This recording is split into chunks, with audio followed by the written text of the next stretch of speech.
평안하셨습니까? 예, 지난 주일은 토요일, 일요일 양일간 서대문 교회를 방문해서 말씀을 교제할 수 있는 은혜를 주셨습니다. 우리 모임에서도 그렇지만 또 다른 모임에 가서 말씀을 전하는 것은 늘 긴장이 많이 됩니다. 특별히 서대문 교회는 이제 굉장히 오래된 역사를 갖고 있고 한국 모임 가운데 어떻게 보면 선도적인 그런 이제 모임인데, 그곳에서는 이제 훌륭한 은사를 가진 많은 성도님, 형제님들이 계시기 때문에 더 긴장이 되었는데, 그 네 가지 주제를 가지고 교제를 했는데, 우리의 신앙을 견고케 하는 네 가지 요소, 이런 주제로 말씀을 나눴습니다. 우리의 신앙을 견고하게 하는 네 가지 요소. 제가 이제 그 부분에 대해서 생각하면서 묵상하면서 네 가지를 생각했는데, 한 가지는 이제 구원에 관한 부분, 첫날은 제 간증과 구원에 대해서 나눴고, 두 번째는 구원받은 이후에 우리에게 찾아오는 그 영적인 싸움, 씨름이죠. 영적인 싸움에 대해서 교제했고, 셋째 날은 교회에 대해서 나눴습니다. 교회. 그리고 마지막 날은 상급, 그리스도 심판에 대해서 교제를 나눴습니다. 아무튼 저 자신은 또 이렇게 만족스럽지 못했지만 또 이렇게 교회에 필요한 말씀을 교제해 주셨다고 하니까 위로가 되었고, 그다음에 이제 우리 성도님들의 기도가 이렇게 있었기 때문에 무사히 마칠 수 있지 않았나, 그런 생각이 들었습니다. 기도에 감사드립니다. 오늘 하나님 말씀 보겠습니다. 야고보서 5장입니다. 야고보서 5장입니다. 신약성경 375페이지. 야고보서 5장 1절에서 12절입니다. 신약성경 375페이지입니다.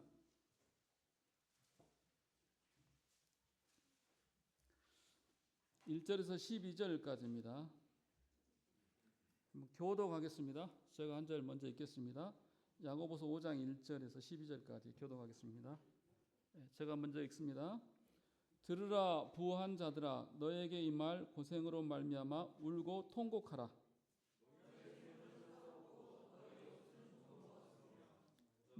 너희 금과 은은 녹이 슬었으니 이 녹이 너에게 증거가 되며 불같이 너희 살을 먹으리라. 너희가 말세의 재물을 쌓았도다.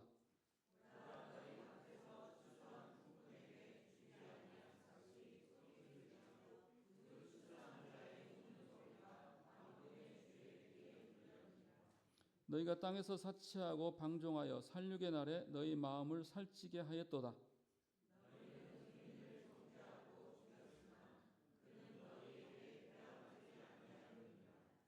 그러므로 형제들아, 주께서 강림하시기까지 길이 참으라. 보라, 농부가 땅에서 나는 귀한 열매를 바라고 길이 참아 이른 비와 늦은 비를 기다리나니,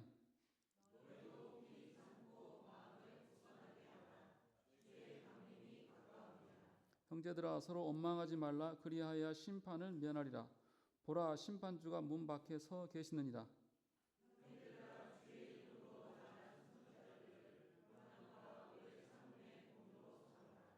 보라, 인내하는 자를 우리가 복되다 하나니 너희가 욥의 인내를 들었고 주께서 주신 결말을 보았거니와 주는 가장 자비하시고 긍휼히 여기시는 이시니라.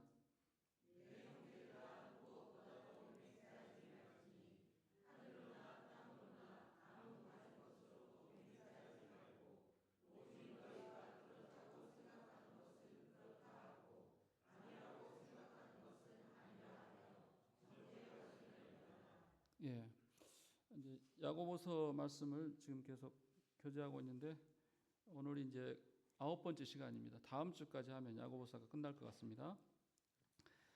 복습을 한번 하겠습니다.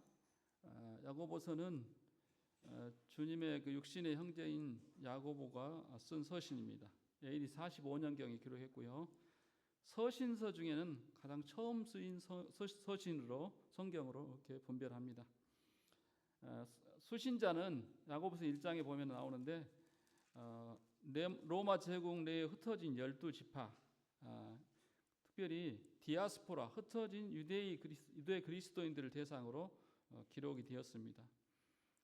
주제는 영적인 성숙인데, 여러 시련과 환난, 또 믿음에 관한 여러 가지 부분들을 총망라하여 교제하면서 우리가 영적인 성숙으로 나아가야 된다는 것을 목적으로 기록이 되었습니다. 배경과 목적은 예루살렘 핍박 이후에 각지로 흩어진 유대 그리스도인들, 유대 성도들을 대상으로 보낸 서신으로 가르침을 잘 받지 못하고 입으로만 믿음을 고백하고 삶으로 나타내지 못한 행함 없는 삶을 경고하기 위한 것이고, 두 번째는 그때 당시에 주님을 섬긴다고 했을 때는 여러 가지 어려운 시험과 시련이 가득했는데, 그런 직면한 시련의 이유와 목적을 이해함으로써 성숙한 그리스도인으로서 균형 잡힌 삶을 살도록 촉구하기 위한 목적으로 기록이 되었습니다. 이것을 이제 야고보서를 우리가 또 신약의 잠언이라고도 표현하는데, 그리스도의 삶에 관한 실제적인 여러 가지 조언들이 많이 기록이 되어 있기 때문에 신약의 잠언이다 이렇게 표현하고 있습니다. 로마서와의 관계 계속 말씀드리는데요.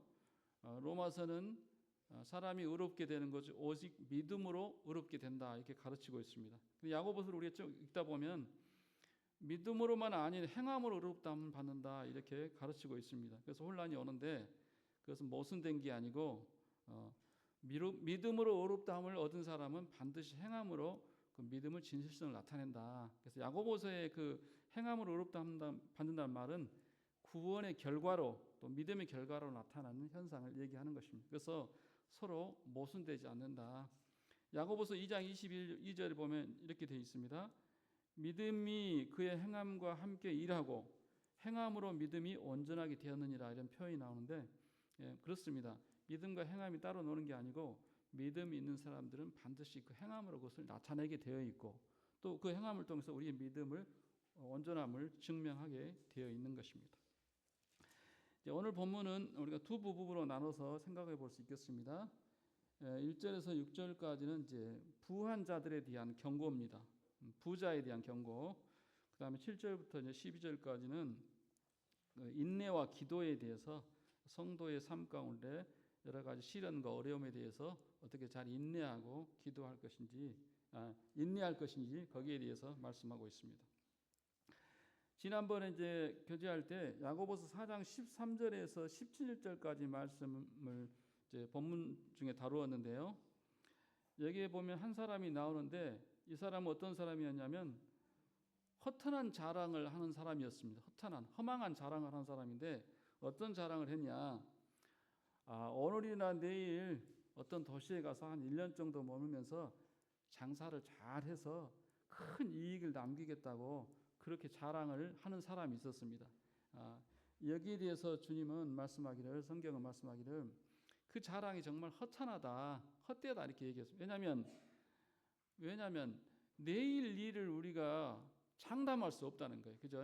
내일 네가 살아있다고는 보장이 없는데 내일 어디 가서 큰 도시에 가서 장사를 해서 큰 돈을 벌겠다고 그렇게 허탄한 자랑하고 다니니까 그건 헛되다. 그래서 우리는 내일에 관한 부분에서는 주의 뜻이면, 주님의 허락하시면 이것도 하고 저것도 하고 살기도 하고 뭐 할 것이다. 이것이 올바른 태도라고 하는 거예요. 그죠? 헛된 자랑하지 마라. 그리고 이 사람의 자랑이 또 문제가 있는 것은 이기적인 욕망 가운데 그런 것들을 추구했다고 하는 것입니다. 그래서 이제 그런 부분을 경고했는데, 오늘 이제 그 본문과도 연결이 되는 것 같아요. 자, 오늘 5장 1절부터 6절까지 보면은 한 부자가 나옵니다. 한 부자, 부한 자들, 한 부자가 아니죠. 부한 자들의 주는 경고입니다. 제가 이 본문을 읽었을 때 우리 성도님들 그렇게 느끼셨겠지만, 여기에 나온 부자는 구원받은 그리스도인은 아니라는 생각이 들어요. 그러죠? 구원받은 그리스도인이 아니다.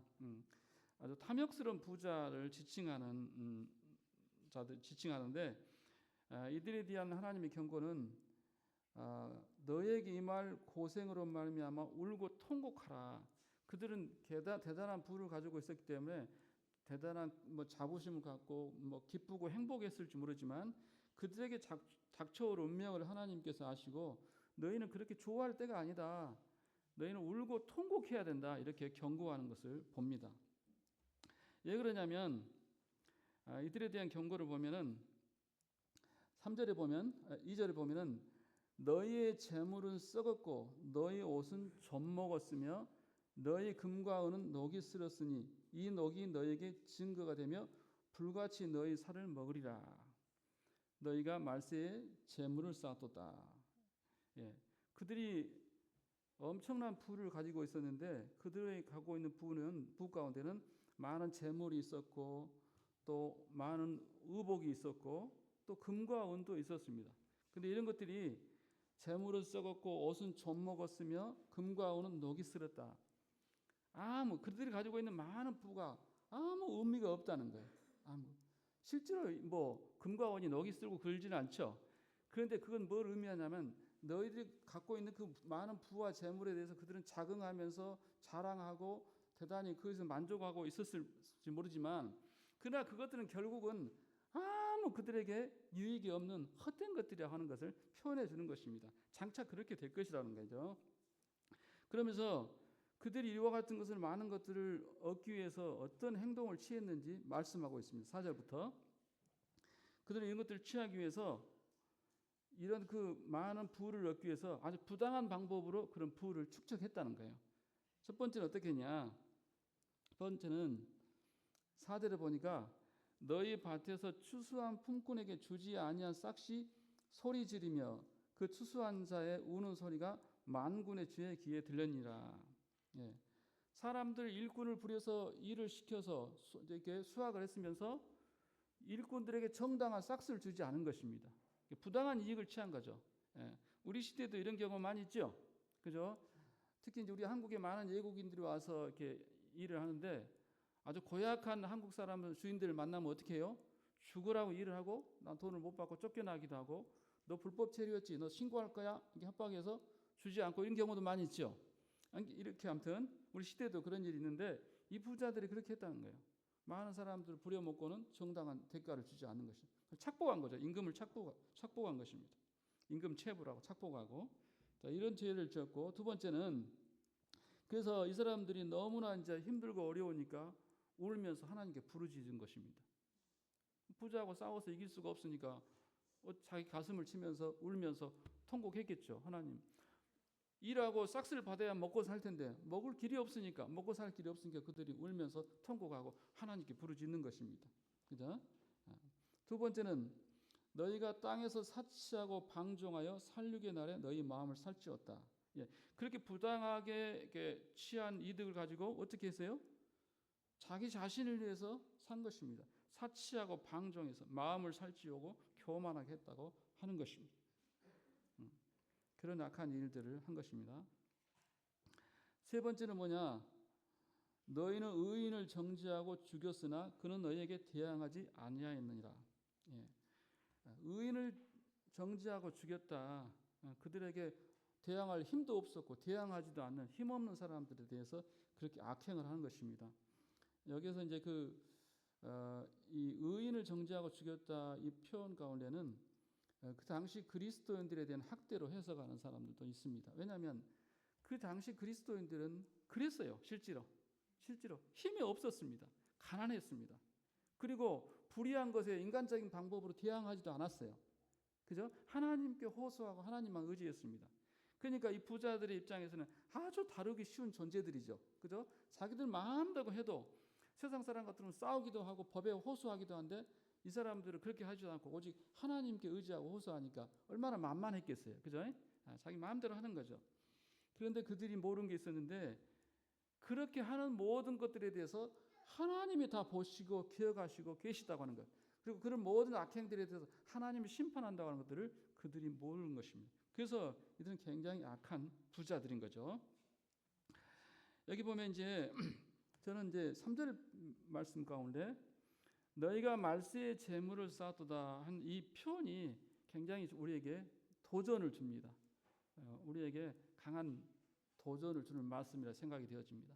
물론 이것은 이제 악한 부자들에 대한 말씀이지만 오늘날 이 말세를 살아가는 그리스도인에게 이 말씀은 굉장히 도전을 주는 말씀이에요. 그죠? 말세에 재물을 쌓았다.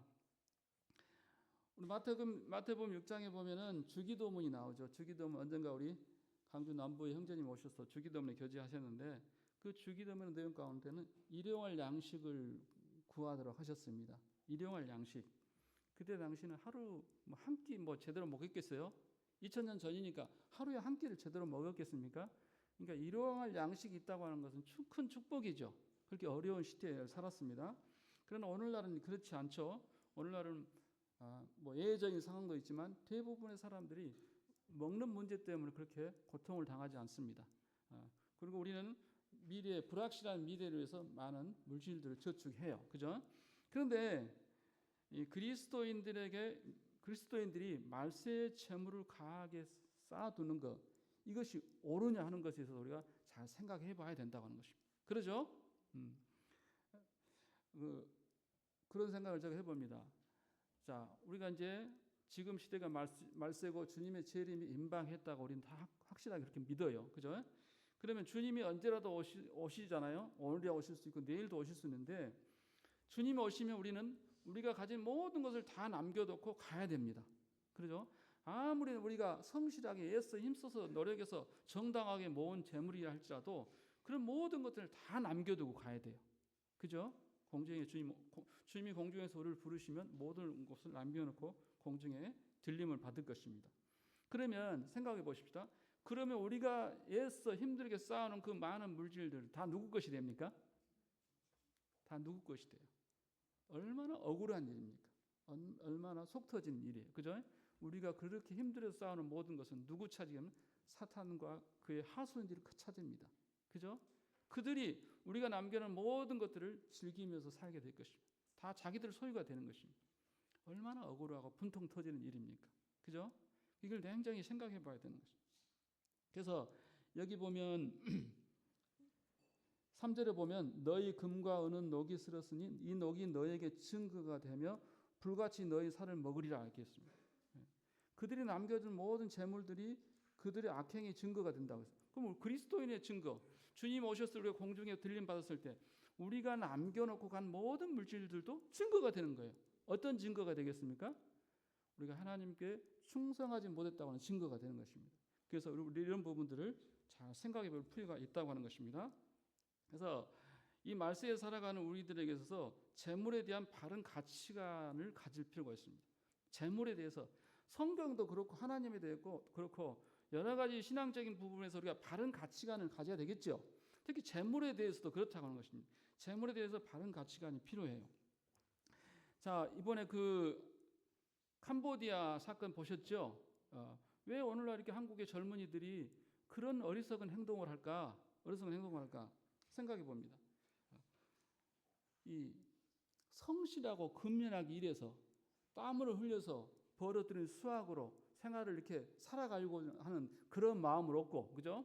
그냥 일확천금을 한꺼번에 한 번에 확 얻어가지고 그거 가지고 즐기면서 살아가려고 하는 그런 허탄한 욕심들, 욕망들, 생각들, 그런 것들이 그 젊은이들을 그 캄보디아로 그 험지로 이렇게 몰아가는 것입니다. 그죠? 그래서 그곳에 가서 그들이 붙잡혀서 그런 비참한 상황에 처하고 죽기도 하고 또 그런 일에 가담해서 결국은 쇠고랑 차고 감옥에 들어가잖아요. 그래서 오늘날 우리가 신앙적인 걸 떠나서 우리의 자녀들에게 바른 가치관, 이 재물에 대한, 물질에 대한 바른 가치관을 심어줘야 돼요. 청소년들이 뭐 학교에서도 보니까 뭐 도박에 이렇게 빠져요. 그죠? 주식 투자를. 군인들도 군대 간 군인들이 요즘 월급이 많이 나오니까 그거 가지고 주식 투자를 한대요. 또 코인 다 그런 게 투자를 한다는 거예요. 젊은이들 온통 그런 생각이에요. 영끌 모여서 막 이렇게 뭐 부동산 투자하고 그런 것들 다 그냥 한 방에 그냥 뭔가 삶을 바꾸겠다고 하는 그런 욕망에서 나온 거잖아요. 이기적인 욕망인 것입니다. 우리 그리스도인들은 그렇게 살면 안 돼요. 그죠? 그리고 우리 자녀들에 대해서도 그런 거에 대해서 틈틈이 가르쳐야 됩니다. 그렇지 않으면 우리 자녀들이 우리 부모의 품을 떠나서 이제 따로 독립해서 살 때 그런 걸 추구할 수 있는 거예요. 그죠? 한 방에 막 큰 돈을 벌어서 인생을 즐기면서 살려고 하는 그런 욕심들이 생긴다고 하는 것입니다. 그래서 바른 재물에 대한 바른 가치관이 필요하다. 성경에 보면 누가복음 16장에 보면 바리새인들이 예수님께서 불의한 청지기의 비유를 이렇게 하셨을 때 그들이 예수님의 그 비유를 듣고 비웃었습니다. 근데 뭐라고 표현되냐면 그 바리새인들은 돈을 사랑한지라 이런 표현이 나와. 돈을 사랑한 자들. 그래서 예수님의 그 불의한 청지기 비유를 들으면서 비웃었어요. 이 바리새인들 그 당시 시대 사람들이 그 유대인들의 의식 가운데는 어떤 거 있었냐면 부자들은 하나님께 복을 받은 자들, 가난한 자들은 하나님께 저주를 받은 자들 이런 사고를 갖고 있었어요. 가치관. 그래서 자신들이 하나님을 잘 섬긴다고 자부했잖아요. 그렇다면 자신들이 하나님을 잘 섬겼기 때문에 자기들은 하나님께 복을 받은 자여야 돼요. 그러려면 어떻게 됩니까? 돈이 많이 있어야 되는 거예요. 그래서 그들은 수단과 방법을 가리지 않고 어떤 방법으로든 가난한 자를 약탈하고 가부와 가난한 자들을 막 탈취해서 부를 모으려고 애썼어요. 그리고 그들은 성전에서도 성전세를 그렇게 엉뚱한 방법으로 걷고, 그죠? 장사하는 소굴로 만들어서 부당한 이익을 취한 거잖아. 왜 그렇게 했겠어요? 그들은 하나님께 복을 받은 자라는 것을 객관적으로 세상에 드러내야 하기 때문에 수단과 방법을 가리지 않고 부를 모으려고 했습니다. 그래서 주님께서는 그들의 생각이 잘못됐다는 걸 가르치기 위해서 불의한 청지기 비유를 했는데 비웃었어요. 그러니까 주님이 이번에 어떤 비유를 하셨냐면 부자와 나사로 비유를 또 하셨어요. 부자와 나사로.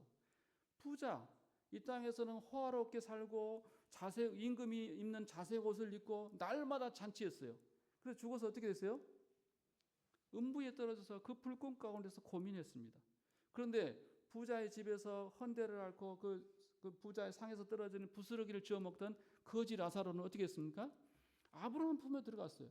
바리새인들이 그토록 들어가고 싶은, 그토록 원했던 천국에 이 거지 라사로는 들어가요. 그들의 생각에 저주받은 라사로는 천국에 들어가고 그들의 생각에 축복받아야 했다는 부자는 지옥에 들어간 것입니다.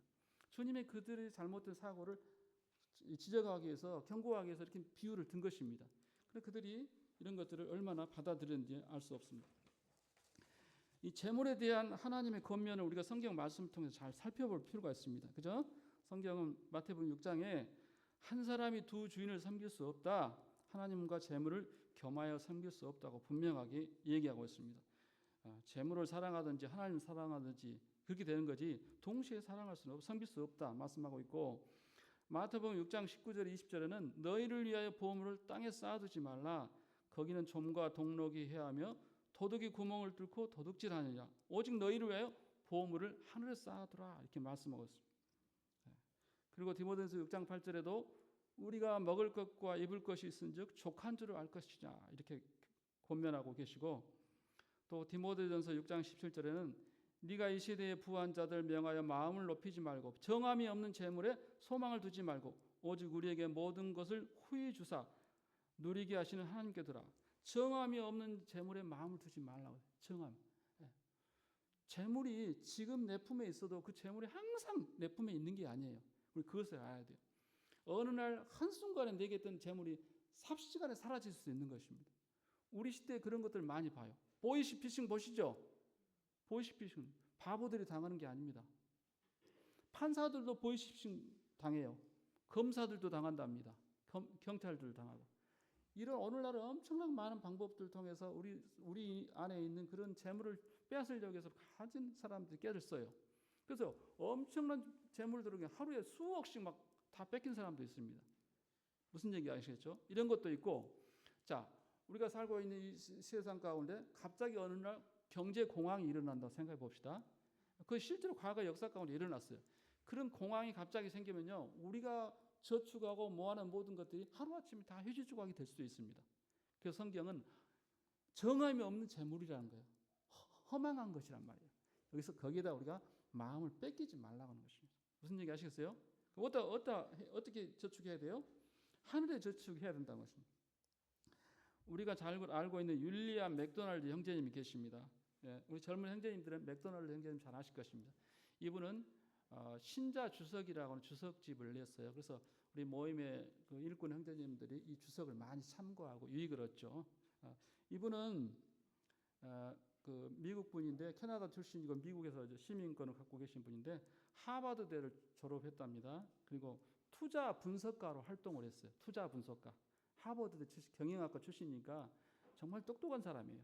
그리고 많은 돈을 벌 수 있는 그런 사람입니다. 그런데 이분도 2차 대전에 참전해서 해군으로 복무도 했었답니다. 그런데 이분이 그렇게 이 세상에서 자기가 많은 돈을 벌고 명예를 얻을 수 있는 그런 자질을 갖고 있는 분인데 이분이 이런 삶이 정말 가치 있는 삶이 아니다는 깨달은 거죠. 그래서 이제 그분이 하나님 말씀을 연구하고 책을 집필하는데 몰두를 하셨어요.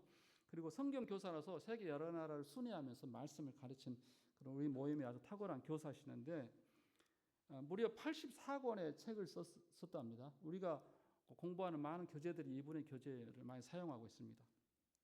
근데 이분은 35년간 독신으로 사셨습니다. 그리고 그 책을 많이 썼기 때문에 인세가 많이 판매 인세가 많이 들어왔다고 그래요. 근데 그분은 35년간 독신으로 살았고 원룸에서 살았답니다. 조그만 원룸에서 살고 자기한테 들어온 그 인세 전부를 다 선교비로 지출했대요. 선교비로. 그러니까 세상적으로 보면 그는 굉장히 가난한 사람입니다. 가진 게 없어요. 원룸 그거밖에 없는 거예요. 어떻게 보면. 근데 우리가 신앙적인 영적인 관점에서 보면 이분은 가난한 사람이 아니에요. 왜 가난한 사람이 아닙니까? 쌓아둔 장소가 다른 거예요. 우리는 이 땅에 많이 쌓아뒀고 그분은 하늘에 쌓아둔 거예요. 누가 부자입니까? 그죠? 이 땅에 쌓아둔 것은 우리가 이 땅에 떠날 때 하나도 가지고 갈 수 없어요. 이게 그 부가 끝나버려요. 근데 하늘에 쌓아둔 것은 고스란히 내 것이 되는 거예요. 이게 이분이 지혜로운 거예요. 우리의 믿음의 선진들의 그 신앙의 간증을 보면 이런 분들이 무수하게 많죠. 허드슨 테일러, 중국 내지 선교했던 그분도 의사가 되었는데 의사 길이 있었는데 그걸 포기하고 중국의 선교사라고 갔었잖아요. 일생을 선교했는데 그런 유인들이 무수하게 많이 있습니다. 그들은 왜 그렇게 했어요? 하늘에 영원한 나라에 보물을 쌓아둔 것입니다. 우리에게 이것이 필요한 것입니다. 우리가 어떻게 재물을 모아야 됩니까? 성실한 방법으로 모아야 돼요. 재물이 악한 것은 아닙니다. 그죠? 불필요한 것이 아니에요. 우리 성실하게 이마에 땀이 흘려서 노력해서 정당한 대가로 돈을 벌어야 됩니다. 잠언 13장 11절에 보니까 망령되이 얻은 재물은 줄어가고 손으로 모은 것은 늘어간다. 망령되이 그냥 일확천금을 노리는 그런 부당한 방법으로 돈을 모아야 되는 그런 것은 우리가 지양해야 되는 것입니다. 데살로니가후서 3장 10절에 보면 누구든지 일하기 싫어하거든 먹지도 말라 했어요. 반드시 노동해서 일해서 건전한 방법으로 정당한 방법으로 성실한 방법으로 일해서 돈을 벌어야 되는 것입니다. 그죠? 그렇게 하지 않으면 안 되는 거죠. 그리고 이제 우리가 여기서 한 가지 생각해 볼 수 있는 것은 우리의 직업은 있잖아요. 우리의 직업은 뭐가 되어야 되냐면 하나님을 섬기는 수단이 되어야 돼요. 무슨 얘기 하시겠어요? 무슨 직업을 갖고 있든 이것은 하나님을 섬기는 수단이야. 그 자체가 목적이 되어서는 안 됩니다. 그죠? 그래서 우리가 직업을 통해서 직장을 통해서 우리의 좋은 선한 간증으로 주님 증거해야 되고 또 만나는 많은 사람들이 전도해야 되고 또 직장을 통해서 직업을 통해서 얻은 재물을 가지고 주님을 섬기는 것입니다. 그래서 직장 자체가 목적이 돼서는 아니고 어떤 직업을 갖고 있든 기천이 없잖아요. 그 직업을 가지고 우리가 주님을 섬기는 수단이 돼야 된다. 이것을 참고로 기억하시면 좋겠습니다. 그러면 우리에게 준 재물을 어떻게 사용할 것인가? 중요하죠. 어떻게 사용할 것인가? 방금 전에가 하늘에 쌓아두라고 했는데 하늘에 쌓아둔다는 것이 어떤 의미인가? 누가복음 10장 보면은 10장 9절을 보면 불의의 제물로 친구를 사기라 이런 표현이 나옵니다. 불의의 제물로 친구를 사기라. 그럼 무슨 얘기겠습니까? 또 전도서 11장 1절에도 네 떡을 물 위에 던지라. 그럼 여러 날 후에 도로 찾을 것이다. 이런 표현이 나오는데 이건 뭘 의미하냐면 우리에게 주님이 주신 재물을 가지고 영혼을 얻는 데 쓰라 이 말이에요. 영혼을 구원하는 데 전도하는 데 투자하라고 하는 것입니다. 무슨 얘기 아시겠습니까? 우리가 주님이 이제 물질을 주시면 그걸 가지고 사람을 사귀는 데 투자해야 돼요. 사람을 사귀는 데. 좋은 방법이 있는데 여러분들 직장에 이제 여러 사람들이 있잖아요. 그들 가운데 상대하다 보면 저 사람은 좀 복음에 관심이 있다든가 전도를 하면 마음이 열리고 또 구원 받을 만한 사람 이렇게 분별이 되는 사람들이 있어요. 그죠? 어떤 사람은 아주 안악한 사람들이 있지만 어떤 사람들은 정말 복음을 전하고 싶은 그런 마음들이 드는 사람도 있어요. 그럼 그런 사람들 어떻게 해야 돼요? 섬기는 것입니다. 섬겨요. 여러 가지 방법으로 섬겨야 되는 것입니다. 그래서 식사 한번 하지. 그래서 식사 대접하세요. 그 다음에 뭐 생일이라든가 무슨 날이 되면 선물 뭐 작은 거라도 선물하세요. 그죠? 선물하세요. 그 집에 어떤 애경사가 있으면요 적은 금액이라도 경조하세요. 부조하세요. 그게 다 섬기는 것입니다. 그것이 복음의 밑거름이 되는 거예요. 쉽지 않죠. 왜냐하면 우리가 받은 월급은 제한적인데 그런 것으로 막 섬긴다는 건 쉽지 않아요. 그 투자하는 것입니다. 투자가 없이 어떻게 얻겠어요, 그죠? 그럼 주님이 또 물질을 주셔요. 그렇게 하게 되면 그렇게 해서 영혼들을 섬기고 또 사귀는데 이렇게 물질을 투자하고 또 이제 때에 따라서 그들에게 복음을 전하고 집회, 내일 모레 복음 집회인데 초청하는 것입니다. 그러면 그분들이 우리에게 계속 섬김을 받았기 때문에 우리 초청에 냉정하게 말하지 않는 것입니다. 근데 아무 섬김도 없이 교회 가자 따라오겠어요? 잘 안 옵니다. 그런 방법으로 섬기면 좋겠고, 그 다음에 이제 성도에 관한 섬김, 성도들에 대한 섬김이 필요하죠. 그죠? 교회 안에서 우리가 물질을 일정한 부분을 우리가 11조로 아니면 뭐 우리가 마음에 정한 대로 헌금하지만 그 외에도 또 우리가 다른 방법으로 섬겨야 되는 것입니다. 가난하고 또 어려운 성도들, 공고한 경제적으로 어려운 상황에 놓여 있는 성도들 기억하면서 여러 모양으로 돕는 것입니다. 그죠? 이렇게 우리 물질을 사용해야 돼요. 이것이 바로 하늘에다 쌓아두는 것입니다.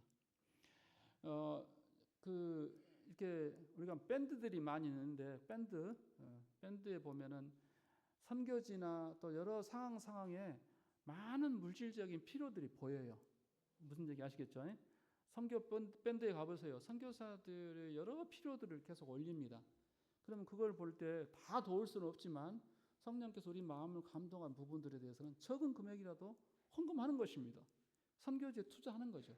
이것이 바로 하늘의 보화를 쌓는 것입니다. 이렇게 하는 거죠. 우리가 그 신들러 리스트라고 하는 그 영화를 보신 적 있습니까? 신들러 리스트?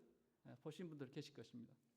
이 신들러라고 하는 사람이 독일 사람인데 이 사람은 사업가였는데 유대인들을 고용해 가지고 좀 이렇게 좀 악덕 사업가처럼 해서 많은 이윤을 얻었답니다.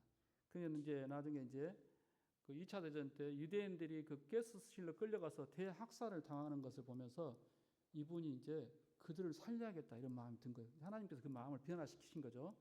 그래서 가스실로 끌려가면 다 그 죽잖아요. 그러니까 이 사람이 자기 재산을 처분해 가지고 사람을 빼낸 것이요. 독일 군인들을 매수해 가지고 나 이번에 얼마 줄 테니까 누구 빼내줘. 이렇게 해서 몇 사람을 구했냐면 1200명을 구했답니다. 그 가스실로 끌려가서 죽어야 될 유대인들을 1200명을 살려줬어요. 얼마나 놀라운 일이 했잖아요. 유대인들에게서는 진짜 대단한 존재죠. 근데 그 영화의 마지막 장면을 보면 이런 장면이 나옵니다. 이 신들러가 막 울어요. 그러면서 뭐라고 얘기냐면 자기 손에 끼어있는 이 반지를 보면서 내가 이 반지를 팔았다면 또 한 사람을 구할 수 있었을 텐데, 그리고 또 자기 그 안방 거실에 있는 여러 물건들 보면서 내가 저걸 처분했다면 또 몇 사람을 구할 수 있었을 텐데, 그러면서 확 눈물을 흘리는 그런 장면이 나옵니다. 자, 이걸 보면서 우리 그리스도인들이 이런 부분에서 정말 교훈과 도전을 받아야 된다 이런 생각이 들어집니다. 저 자신을 비롯해서 주님이 우리에게 주신 물질을 우리가 잘 사용했다면 복음을 위해서, 주와 복음을 위해서 사용했다면 더 많은 사람을 얻는데 쓰일 수 있었을 텐데, 우리가 그걸 붙들고 있음으로 말미암아 미래의 불확실을 대비하기 위해서 그걸 붙들고 있었음으로 말미암아 영혼들을 얻는데 실패할 수 있다고 합니다. 그건 얼마나 슬프고 안타까운 일입니까? 그죠? 자, 이 재물에 관한 부분에 있어서는 우리는 어떤 생각을 가져야 되냐면 청지기라고 하는 사실을 늘 기억해야 돼요. 청지기가 뭡니까? 관리인이죠. 집사를 얘기합니다.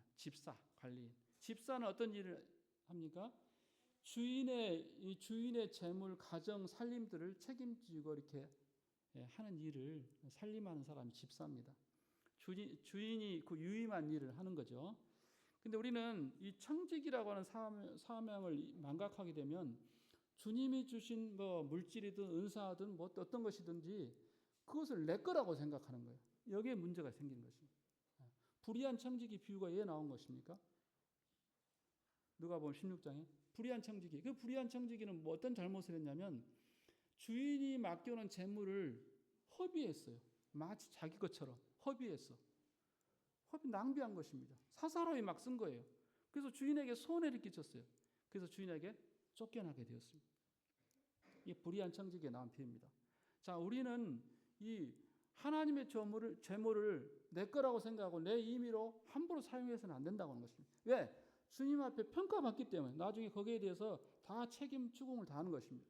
내가 너에게 맡겨진 은사, 재물, 물질, 그다음에 뭐 시간, 건강, 너는 이걸 어떻게 사용했느냐? 하나님께서 물으실 때 우리 거기에 대해서 답변해야 되는 것입니다.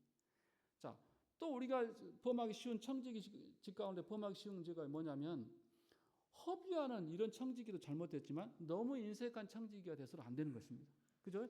주인이 사인을 주면, 주인이 사인을 내면 청지기는 관리인이기 때문에 주인의 사인에 반응해서 물질을 내놔야 돼요.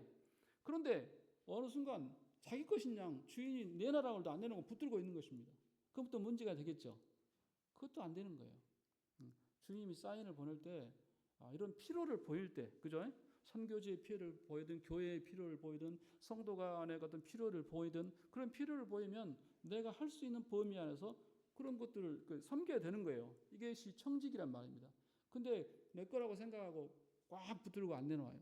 그건 청직이 사명을 그것은 잘못 이해한 거죠. 그죠? 이런 부분을 우리가 생각할 수 있습니다. 신명기 8장 18절에 보면 네 하나님 여호와를 기억하라. 그가 네게 재물을 얻을 능력을 주셨습니다. 이런 말이 나옵니다. 네 하나님 여호와를 기억하라. 그가 네게 재물을 얻을 능력을 주셨습니다. 네. 이건 어떤 배경에서 나온 말이냐면 이스라엘 백성들이 이제 가나안 땅에 들어갔을 때 하나님께서 그들의 삶을 축복했을 때 축복해서 그들이 이제 번성하게 될 때 너희들 마음에 기억해라. 응? 하나님 잊어버리고 우리가 노력해서 이렇게 번성하게 되고 부하게 됐다고 자고하지 말라. 응? 자고하지 말고 항상 네 하나님 여호와를 기억해라. 그가 네게 재물을 얻을 능력을 줬다. 네가 가지고 있는 모든 재물은 하나님이 주신 것이다. 네게 아니다. 이것을 기억하라고 이 말씀을 신명기에서 말씀하고 있습니다. 우리가 항상 청지기의 사명을 잘 기억할 필요가 있다. 누가복음 12장 21절에 보면 어리석은 부자에 관한 비유가 나옵니다. 어리석은 부자. 엄청난 농사를 풍년을 지어가지고 이걸 쌓아놓고 이제 남은 생에 멋있게 잘 먹고 잘 살자. 그래서 주님께서 하나님께 뭐라고 그래요? 어리석은 부자야. 오늘 밤에 네 영혼을 내가 취하리니 그럼 네가 가진 것이 네 것이 되겠느냐 하셨죠. 그러면서 나온 말씀이 뭐라고 얘기냐면 자기를 위하여 재물을 쌓아두고 하나님께 대하여 부여하지 못한 자가 어리석은 부자와 같다 이렇게 얘기했습니다. 자기를 위하여 재물을 쌓아두고 하나님께 대하여 부여하지 못한 하나님께는 인색해 자기에 대해서는 부여해 쌓아두고만 있어 그냥 갖고 그냥 지키려고만 하지 하나님께 대해 드리는 것이 없어 어리석은 부자라고 하는 것이. 이 재물에 관한 부분 여기서 마치겠습니다. 7절 보겠습니다. 7절은 이제 시련에 관한 것입니다. 그러므로 형제들아 주께서 강림하시기까지 길이 참으라. 보라 농부가 땅에서 나는 귀한 열매를 바라고 길이 참아 이른 비와 늦은 비를 기다리나니 너희도 길이 참고 마음을 굳건하기라. 주의 강림이 가까우니라. 네, 그 당시에 이 그리스도인의 삶이라고 하는 것은 정말 시련과 시험과 핍박과 많은 어려움들이 있었습니다. 역사 가운데. 그래서 믿음을 계속 붙들고 살아가는 것이 정말 어려운 시대였습니다. 그렇기 때문에 성도들이 그런 어려운 상황 속에서 우리의 믿음을 포기할까 그런 유혹을 많이 받는 거죠. 여기서 야고보 사도는 주께서 강림하시기까지 참으라. 시골에서 농사 짓는 사람을 보라. 어떻게 농부가 씨앗을 뿌리는데 오늘 뿌리고 내일 수확하려고 하는 농부가 어디 있느냐. 그죠?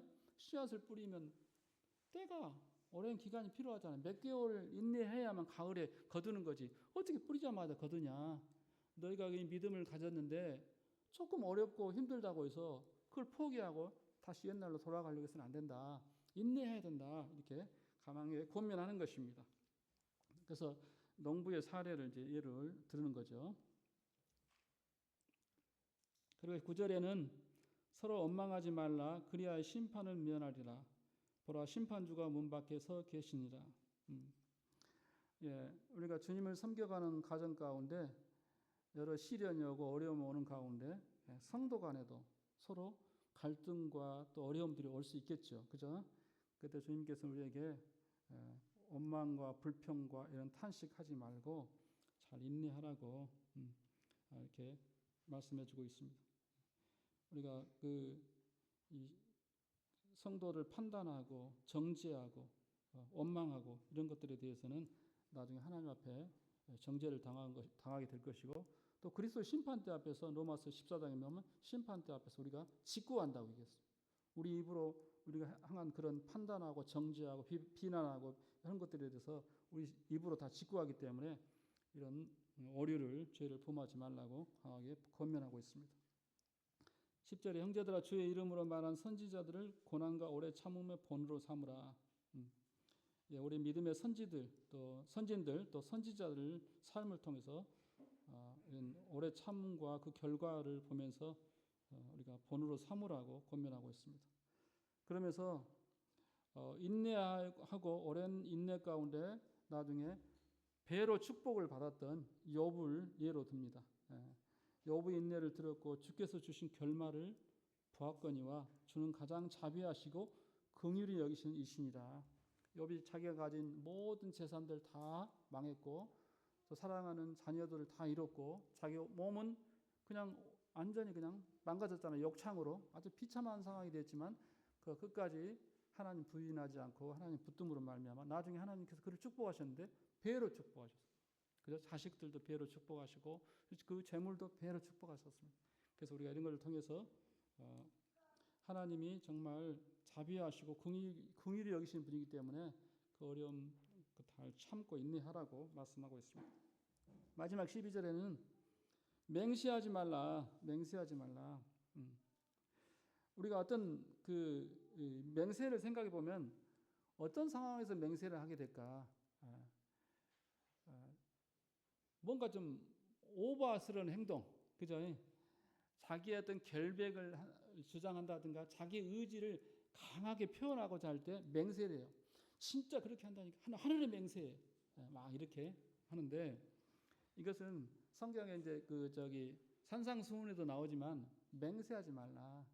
왜냐하면 우리는 한 토록도 희거나 검기할 수 없다. 그렇게 말씀하고 있잖아요. 그래서 너희들은 그냥 할 수 있는 것은 예 아니면 노 여기만 머물지 거기서 더 이상 나아가면 할 수 없는 것들을 맹세하게 되면 그 맹세에 대해서 나중에 하나님 판단을 받아야 하기 때문에 그렇게 하지 말라고 하는 것입니다.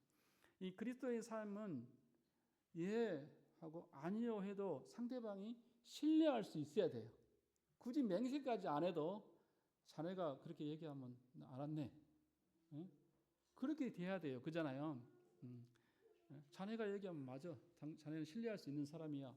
그러니까 예, 아니요 하면 그러면 믿을 정도가 돼야 되는데 그렇게 안 믿으니까 이제 맹세까지 나아가는 거예요. 맹세. 안 믿으니까. 그러니까 평상시 우리 삶이 그만큼 진실하지 못했다는 증거일 수 있잖아요.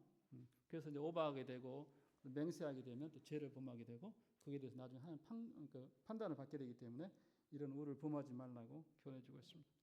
오늘은 두 가지 주된 주제인데요. 우리의 재물에 관한 부분과 그다음 인내에 관한 부분에 있어서 교훈을 나눴습니다. 기도하겠습니다.